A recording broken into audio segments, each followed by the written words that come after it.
안녕하세요. 나라TV의 나라입니다. 많은 탈북민들의 이야기를 들으면서 정말 대한민국에 대한 극찬과 좋았던 경험들만 들었었는데요. 오늘은 한국에 와서 후회하고 계신다는 분이 있다고 하여 찾아뵙게 되었습니다. 보이성 중장 출신이라고 하시는데요. 바로 자기소개 부탁드립니다. 안녕하세요. 저는 탈북민 임서문이라고 합니다. 만나서 반갑습니다. 제 과거 이야기를 하자니 내심 가슴이 떨리네요. 저는 한국에 와서 아주 평범한 삶을 살고 있습니다.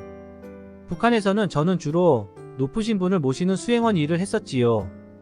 많은 고위 간부를 거쳐갔습니다. 그렇게 고난의 행군 때 저는 한국으로 탈북을 성공하게 되었죠. 그렇게 저는 평범한 삶을 이어가고 있었습니다. 하지만 비교적 최근인 1년 전쯤에 제가 북한에서 모시던 고위 간부를 한국에서 만나게 된 겁니다. 북한에서는 장군급이셨거든요. 탈북민 모임에서 우연히 만난 것이 너무 운명처럼 느껴지더군요. 옛 생각도 많이 나고 북한에서는 빡세게 보위성 장성의 수행원으로도 일했었기에 얼굴을 보자마자 그때 얼마나 힘들어했고 제 과거 생각이 나서 괜히 뭉클했었죠. 저의 임무는 그분을 모시고 다니며 필요한 일을 돕는 것이었죠. 수행비서라고나 할까요? 보위부의 높은 자리에서 일하시는 분이라 그런지 그분은 항상 엄격하며 무서운 분위기를 풍겼었죠. 안 무서워하는 사람이 없었어요. 절대적인 존재였죠. 그분의 말은 저 포함 다른 수행원들에겐 법이었으니까요. 그분은 김씨 일가에 대한 충성심은 다른 사람들보다도 남달랐습니다. 김씨 일가를 신성시 여기며 진정으로 인민을 위해 일하는 지도자라고 굳게 믿고 계셨었죠. 저희 또한 이분의 말을 따르면서 종종 사상교육의 중요성을 강조하셨습니다. 수행보다도 사상교육에 더욱 엄격하셨죠. 사상교육은 잘 받고 있는가? 본질을 잊어선 안 되네. 라며 저를 포함한 수행원들을 일일이 점검하셨고 저희가 조금이라도 어긋난 행동을 할 것 같으면 아주 매섭게 훈계하셨습니다. 실수는 그 사람 인생에서는 없었죠. 로봇 같은 존재였어요. 그분은 탈북민들에 대해서도 자주 이야기하셨었던 기억이 있는데요. 은혜도 모르는 것들이라오. 그런 갓나들이 북한의 나라 망신인기라. 라고 그들을 강하게 비난하셨고 탈북민들이 고생하고 있는 사실에는 전혀 관심이 없는 듯 했지요. 그분의 말투는 항상 단호했으며 탈북을 생각하는 것 자체가 용납되지 않는다는 듯한 뉘앙스를 풍겼었죠. 그분의 이러한 모습을 보면서 저는 속으로 많은 생각을 했지요. 정말 이 사람은 평범한 인민들이 어떻게 사는지, 어떤 고통을 겪고 있는지 전혀 관심도 없고 모르는구나 싶었습니다. 보위부에서 높은 위치에 있으니 그럴 수 있겠다라는 생각도 들었지만 한편으로는 그분의 맹목적인 충성심이 무서우며 두려웠지요. 저는 그분의 말대로 김씨 일가가 인민을 위해 일하고 있다고 생각하지 않았기에 그와 저의 생각 차이는 더욱 간격이 벌어졌죠. 이런 상황 속에서 저도 모르게 복잡한 감정이 들었습니다. 그분이 보여주는 확신과 열정이 때로는 부럽기도 했으며 한편으로는 그분의 모습이 안쓰럽기도 했습니다. 그렇게 한 방향으로만 생각하며 살아가는 것이 과연 행복한 것일까 라는 의문이 끊이질 않더군요. 그렇지 않습니까? 세상에 유혹이 너무나도 많고 궁금한 게 너무나도 많은 저는 이해가 안 되더군요. 죽을 때까지 이렇게 살아가는 게 맞는 걸까 싶었지요. 얼마 안 되는 돈과 쌀을 받아가며 뼈를 갈아 일하지만 항상 탈북민들이 매년 속출하는 그 이유도 북한에 나가면 과연 진짜 죽는 것인지도 너무나 궁금했었어요. 그런 뚝심 있는 신념의 자세는 좋은데 사람이 융통성이 없어 보이잖아요. 그리고 저는 무엇보다 그분이 모르고 있는 진실을 알고 있었죠. 우리 인민들이 겪고 있는 고통과 어려움을 그분은 전혀 이해하지 못하고 있었습니다. 보위부의 높은 자리에서 바라본 세상은 제가 보는 세상과는 너무나도 다르더군요. 그분의 충성심 하나는 정말 인정합니다만 한편으로는 속에 숨어있는 그 커다란 무지가 안타깝고 답답했죠. 저는 그분이 아무리 엄격하게 저를 훈계하고 사상교육을 강조하더라도 저의 생각과 가치관은 바꾸지 못했죠. 그분의 말에 겉으로는 순응하는 척했지만 속으로는 저의 길을 고민하고 끊임없이 생각했었습니다. 이 나라에서는 죽기 싫다는 게 제 몸이 끊임없이 반응하더군요.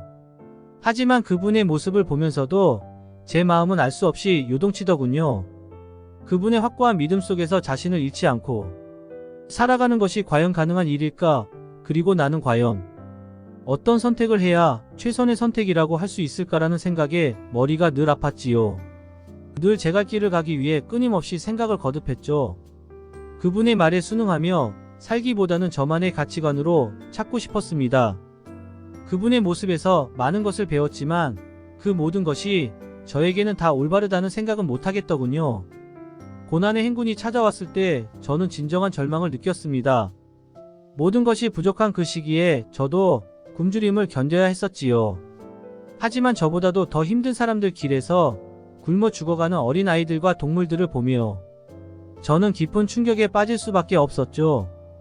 더 이상 이렇게는 살 수 없다는 생각이 들었었죠. 그때부터 제 마음속에는 탈북에 대한 생각과 결심만이 자리 잡기 시작했지요. 여러분들이라면 이런 나라에 살 수 있겠습니까? 저는 죽고 싶지 않기에 자유롭고 싶기에 탈북이라는 걸 결심한 겁니다. 어찌 보면 당연한 거죠. 탈북의 과정 중 하나인 강을 건넌다는 건 정말 위험하죠. 하지만 더는 두려워하며 시간을 지체할 수는 없었습니다.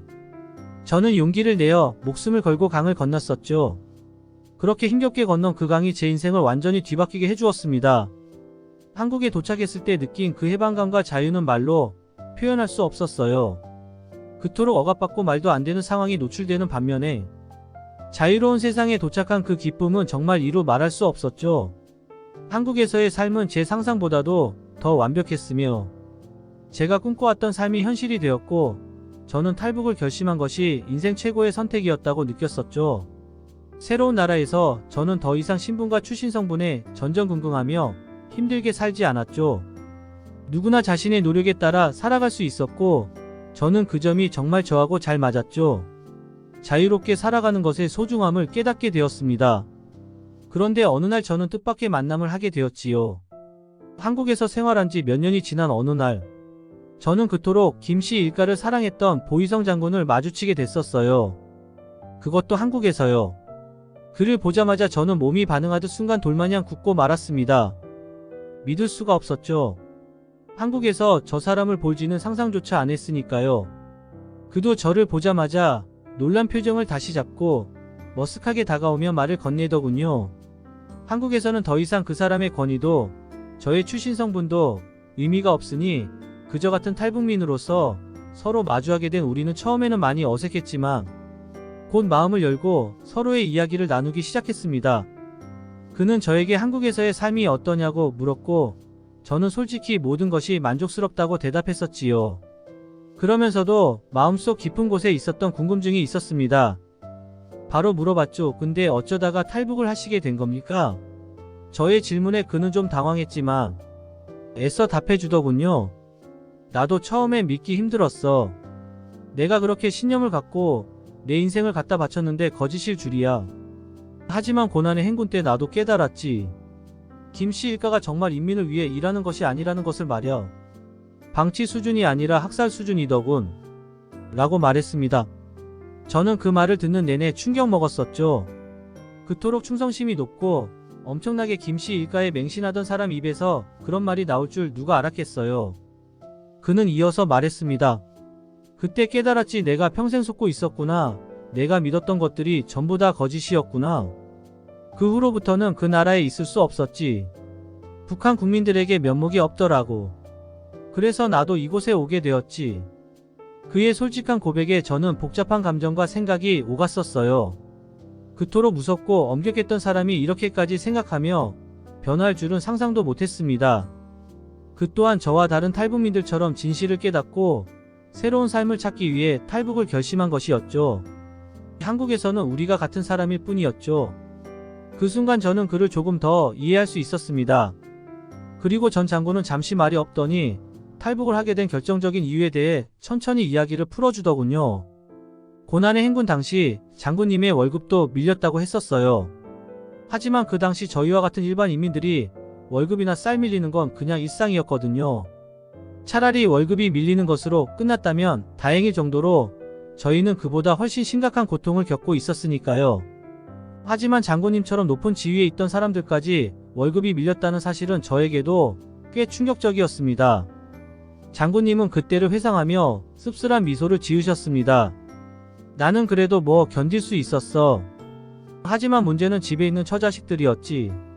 나야 군부대에서 나오는 배급이라도 조금씩 받을 수 있었지만 집에 있는 가족들은 계속 굶어갔지. 그가 말을 이어가는 동안 그의 목소리에는 깊은 피로와 고통이 묻어나왔습니다. 그는 그 당시 자신이 받았던 명령에 대해 이야기했습니다. 나는 상부로부터 무한 대기하라는 명령을 받았었어.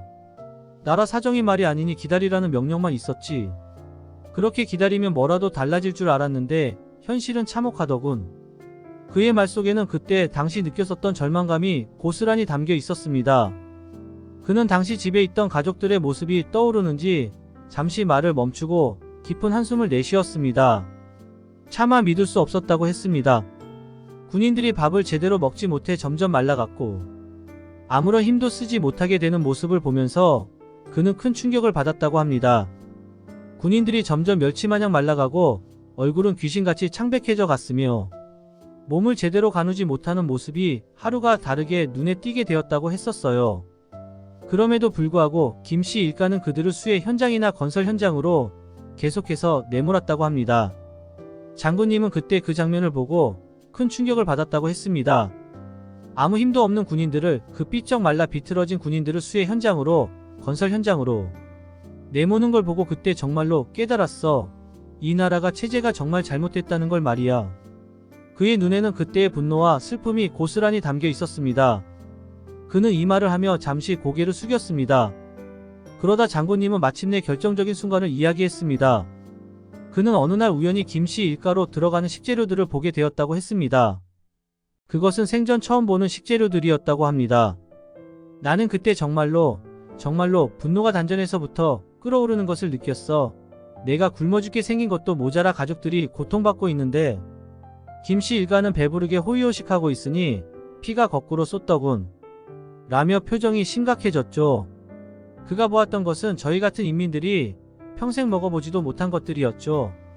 반짝이는 포장지에 담긴 외국산 과일들과 그저 이름만 들어도 화려하게 들리는 음식들이 장군님의 눈앞에 펼쳐져 있었다고 했었지요. 그 광경을 보자마자 그의 머릿속에서 그동안 그가 믿어왔던 것들이 전부 거짓부렁이었구나 라는 것을 깨달았다고 합니다. 김씨 일가는 그저 보이는 대로 인민들을 위하는 것이 아닌 자기네들 배를 채우느라 바빴고 술자리를 즐기며 웃는 그 모습에 장군님은 단단히 마음을 먹었다고 했습니다. 그 순간 난 더 이상 그들을 위해 일할 수 없다는 생각이 들었지. 아니, 당장이라도 그곳에서 도망치고 싶었어. 너무 참혹하잖아. 어떻게 사람으로 태어난 것들이 어쩜 그리 악마 같을 수 있는지. 더 이상 그 꼴을 보자니 바로 탈북해야겠다고 다짐했지. 그는 강력하게 말하더군요. 그는 결심을 한 뒤 결국 저처럼 목숨을 걸고 강을 건넜지요. 그 역시 목숨을 걸고 자유를 찾아 나선 것이었습니다. 장군님의 이야기를 듣고 저는 그동안 그가 어떤 마음으로 살아왔는지 그리고 왜 탈북을 결심하게 되었는지 조금은 이해할 수 있었습니다. 그 역시 저와 같은 고통을 겪었고 결국 진실을 깨닫게 된 것이었죠. 그는 저보다 높은 자리에서 권위를 갖고 있었지만 그 역시 북한의 한 인민으로서 고난을 겪고 탈북을 결심하게 된 것이죠. 저는 장군님에게 이곳에서는 이제 우리 모두 같은 사람입니다. 신분도 권력도 상관없이 모두가 평등하게 살아갈 수 있는 곳이지요. 우리 서로의 아픈 과거들은 잊고 앞으로의 삶을 위해 노력합시다. 라고 말했죠. 그는 제 말을 듣고 고개를 끄덕이며 그래, 이제는 우리 모두 새로운 삶을 살아야지. 그러려고 목숨 걸고 여기까지 온 것인데 안 그래? 그 순간 저는 그와 함께 새로운 미래를 향해 나아갈 수 있을 것 같은 열정과 희망을 얻을 수 있었죠. 우리가 걸어온 길은 다르지만 이제는 같은 곳을 바라보고 나아갈 수 있다는 생각에 마음이 따뜻해지고 또 위로받는 기분이더군요. 한국에서의 삶은 결코 쉽지 않겠지만 우리는 서로를 이해하고 응원하며 살아갈 수 있을 것입니다. 그렇게 우리는 북한에서의 과거를 뒤로하고 한국에서의 새로운 삶을 시작하게 되었습니다. 몇 개월 후 저는 다시 그 장군님과 만나게 됐어요. 이번에는 더 편한 자리에서 술 한 잔을 기울이며 지난 시간 동안 쌓였던 이야기를 풀어놓기로 했습니다. 한국 사람들이 왜 소주를 먹으며 한풀이를 하는지 정말 잘 알겠더라고요. 서로 다른 인생을 살아온 만큼 서로 다른 경험과 생각을 나누는 것은 의미 있는 시간이었습니다. 전 장군님은 조용히 술잔을 비우며 차분하게 말을 이어갔죠. 한국에 와서 사실 후회하는 게 많아 라며 표정에서는 무거운 마음이 느껴졌죠. 그는 한국에서의 생활에 적응하면서 겪은 생각과 감정을 저와 나누고 싶어 했었습니다. 저의 생각도 무척 궁금해 하더라고요. 첫 번째로 한국의 군인들을 보고 있으면 자꾸 북한 보위부 인민들이 생각이 나. 북한에서는 내가 장군이었지만 정작 그들의 고통을 제대로 이해하지 못했고 그들을 위해 제대로 된 개선 의지를 가지지 않았던 것에 미안함과 죄책감을 느끼지.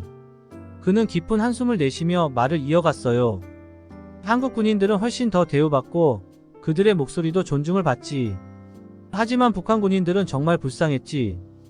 그때 내가 장군으로서 더 많은 권한이 있었는데도 아무것도 하지 못했던 것이 너무나 후회돼.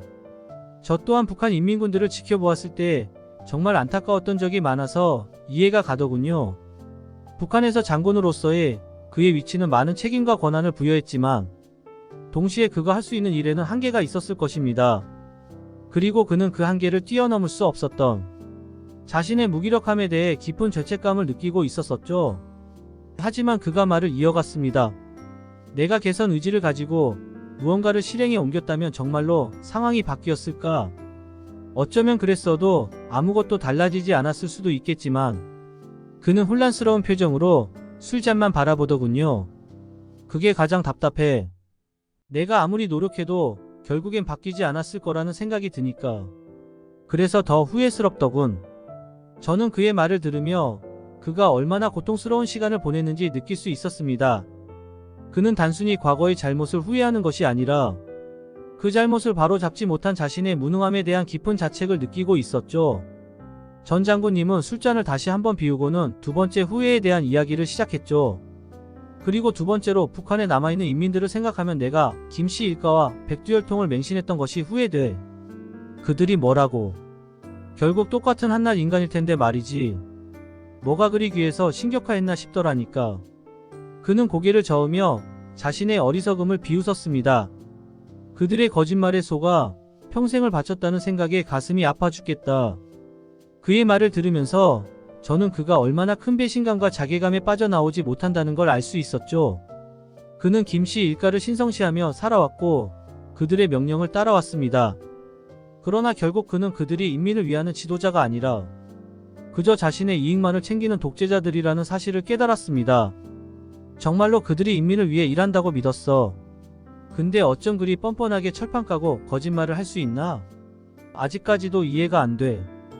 그들이 대단한 사람이라도 되는 줄 알았지. 알고 보면 속은 아무것도 없는 사람들인데 더는 그들에게 속지 않을 거야. 그의 목소리에는 그동안의 억울함과 분노가 가득했습니다. 지난 과거의 어리석었던 나는 차마 고개를 들 수 없어. 지금이라도 깨달아서 다행이지만 너무 늦었지. 불쌍한 북한 국민들. 그는 김씨 일가와 그들의 체제에 대한 맹목적인 믿음을 후회하며 자신의 어리석음을 반성하고 있었습니다. 저는 그가 얼마나 큰 변화를 겪었는지 그리고 그가 얼마나 많은 것을 깨달았는지 느낄 수 있었습니다. 그는 잠시 말을 멈추고 깊은 생각에 잠겼다가 세 번째 후회에 대해 이야기하기 시작했습니다. 마지막으로 한국에 왔을 때 이 나라가 너무 좋아서 그때 가족들을 진작에 데리고 오지 못한 것이 가장 후회돼. 아이들이 북한에서 살다 보니 아이들이 너무 딱딱해. 경직되어 있고 웃음기도 사라지고 울어야 할 때 울지도 않지. 어린아이가 아이답지 않다는 게 너무 가슴 아파. 그의 목소리에는 깊은 슬픔이 묻어 있었습니다. 그는 자신의 아이들이 북한에서 자라면서 자연스럽게 아이답게 자라지 못한 것에 대해 깊은 아쉬움을 느끼고 있었습니다. 아이들이 한국에 와서도 한동안은 마음을 열지 못했어. 북한에서 배운 대로 행동하고 웃음도 눈물도 잘 표현하지 못했지. 전 장군님은 술잔을 내려놓고 한숨을 내쉬었습니다. 그런데 한국의 아이들은 그렇지 않더라고. 한국의 아이들은 웃고 울고 자신을 표현하는데 거리낌이 없어. 그게 너무 이뻐 보이더군. 우리 아이들도 그런 자유를 누렸어야 했었는데 내가 그 자유를 빼앗아버린 것 같아서 미안해서 가족에게도 면목이 없어. 그의 말에 저도 마음이 아팠습니다. 북한에서의 삶이 얼마나 사람들을 억압하고 그들의 감정을 억눌렀는지 다시 한번 느낄 수 있었습니다. 저 역시 그곳에서 자랐지만 한국에 와서야 비로소 진정한 자유와 행복이란 걸 느낄 수 있었죠. 그는 또 말을 이어갔습니다. 하지만 이제라도 아이들이 한국에서 자라면서 조금씩 변해가는 것을 보니 다행이라고 생각해. 시간이 걸리겠지만 우리 아이들도 점점 더 자유롭게 자신을 표현할 수 있을 거야. 그리고 나도 그들을 위해서 더 노력해야겠지. 저는 그의 말에 고개를 끄덕이며 맞아요. 시간이 걸리겠지만 우리 모두가 변화하고 적응해 나가는 과정이 중요하죠. 이제는 과거에 얽매이지 않고 앞으로의 삶을 위해 더 노력해야죠. 그는 제 말을 듣고 미소를 짓고 웃더군요. 그래, 너도 나도 새로운 시작을 한 거니까 우리 아이들도 새로운 시작을 할 수 있게 도와줘야겠지. 그날 밤에 우리는 많은 이야기를 나누었습니다. 서로의 후회와 아쉬움을 털어놓으며 함께 울고 웃었습니다. 전 장군님은 더 이상 북한의 장군이 아닌 한국에서 새로운 삶을 시작한 한 사람으로서 자신의 이야기를 들려주었습니다. 그의 후회와 반성, 그리고 새로운 결심은 저에게도 큰 의미로 다가왔습니다. 저는 그와 함께 한국에서의 새로운 삶을 위해 더 노력하기로 마음먹었습니다. 우리의 과거는 다를지라도 이제는 같은 곳에서 같은 목표를 향해 나아가고 있었으니까요. 그날의 만남은 저에게도 전 장군님에게도 잊지 못할 중요한 순간이었습니다. 우리는 서로를 이해하고 서로를 응원하며 앞으로의 삶을 함께 도우며 살아가자고 다짐했습니다. 그날 이후 전 장군님과 저는 더 자주 만나면서 서로의 이야기를 나누었죠. 서로 다른 길을 걸어왔지만 이제는 같은 곳을 바라보며 살아가는 우리는 서로의 과거를 이해하고 새로운 삶을 위해 함께 노력해 나갔습니다. 전 장군님의 후회를 계속 듣고 있자니 저 역시 제 자신의 후회가 떠올랐지요. 사실 저도 한국에 와서야 후회라는 감정을 처음으로 깊이 느끼게 되었지요. 북한에서는 그런 생각조차 할 겨를이 없었으니까요. 저는 전 장군님이 가족들을 진작 데리고 오지 못한 것을 후회하는 마음에 더욱 깊이 공감했었어요. 저도 더 어릴 때 탈북했더라면 좋았을 걸 하는 생각이 더 많이 들기에 조금이라도 더 어릴 때 탈북해서 젊은 청춘을 한국에서 보냈더라면 더 많은 추억을 만들 수 있었을 것입니다. 북한에서의 청춘은 너무나 쓰리고 아프고 고통스럽기만 했지요. 하루하루가 생존을 위한 투쟁이었고 그 속에서 꿈이나 희망은 사치에 불과했습니다. 하지만 한국에서의 청춘은 그와는 달랐습니다. 여기서는 희망을 갖고 꿈을 꿀 수 있으며 사랑도 할 수 있고 자유롭게 자신의 입맛대로 인생을 그려나갈 수 있습니다. 한국에서의 청춘은 아픔 대신 추억으로 남을 수 있습니다. 그 점이 저에게는 너무나 가슴 아프고 안타깝습니다. 지금도 북한에 있는 젊은 청춘들이 생각납니다. 그 청춘 또한 제가 힘들게 청춘을 보낸 것과 똑같이 하루하루를 힘겹게 살아가고 있을 것입니다. 그들의 삶이 너무나도 불쌍하게 느껴집니다. 저도 그들이 하루빨리 자유를 찾고 진정한 행복을 느낄 수 있기를 바랍니다. 하지만 그게 현실적으로 얼마나 어려운 일인지 알기에 더욱더 가슴이 아파옵니다. 저는 전 장군님을 바라보며 그에게 말했습니다. 우리 모두 후회가 많지만 이제는 새로운 삶을 위해 노력하는 게 중요하겠지요. 북한에 남아있는 사람들을 위해서라도 우리가 여기서 잘 살아가야 할 것 같습니다. 전 장군님은 제 말을 듣고 고개를 끄덕이며 잔을 다시 채웠죠. 그렇게 서로의 후회를 들어주고 이해해주며 북한에서의 과거를 가슴에 품고 이제는 새로운 미래를 향해 나아가기로 말입니다. 제 이야기는 여기까지입니다. 감사합니다. 네, 오늘 이야기 감사합니다. 한국에 힘겹게 오신 만큼 북한에서의 아픈 기억과 죄책감 다 씻어내시고 행복하게 지내시길 바랍니다. 나라TV가 늘 응원하겠습니다. 이상 나라TV였습니다. 감사합니다.